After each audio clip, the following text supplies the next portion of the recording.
So good afternoon no, sa tanan. And hunong kadali no diri sa may part pa ni sa may Santa Catalina.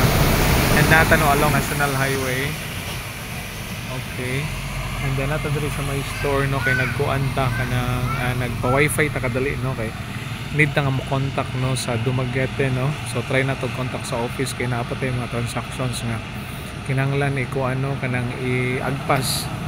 Okay, so kaganina no kung nakita niyo no, nakaati sa kakuha ta og kanang video no dito sa may along katong sa may seaside no dagko kay mga balo dito. Okay?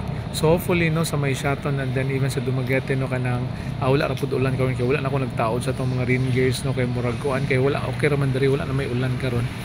And then kuan kanang tomorrow balik na sad no. So last schedule na to for kuan for Basay. Okay, so kani nga schedule na to no is 7th no, 7th day na to no sa atong Basay schedule. Okay, so actually papauli na ta.